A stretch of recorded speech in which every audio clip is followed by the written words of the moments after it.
Minuit dans le sud du Liban. Tsahal frappe des infrastructures du Hezbollah. Dans le viseur de l'armée israélienne, 13 cibles distinctes, dont certaines à plus d'une trentaine de kilomètres de la frontière. Un centre d'entraînement situé à 20 kilomètres au nord de Nabati a également été frappé. Il était utilisé par la force Radouane pour former ces terroristes à la planification d'attentats contre les soldats et les civils israéliens. Autre cible visée, des stands de tir ou encore un site de lancement de roquettes. L'entraînement dispensé au sein du complexe comprenait des exercices de tir et une formation complémentaire à l'utilisation de différents types d'armes. Le Hezbollah possède encore des milliers de roquettes et de lanceurs et l'organisation terroriste se réorganise en prévision d'un éventuel conflit avec Israël. Le commandement nord de l'armée israélienne a d'ailleurs décidé de renforcer son état d'alerte et son niveau de préparation en raison des conditions météorologiques difficiles des prochains jours.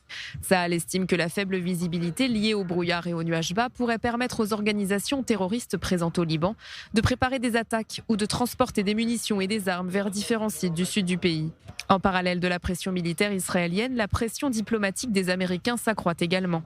Selon des sources libanaises, le commandant de l'armée de Beyrouth n'a toujours pas été autorisé à se rendre à Washington. Les États-Unis ne sont pas non plus disposés à recevoir le président Joseph Aoun avant que plusieurs conditions ne soient remplies.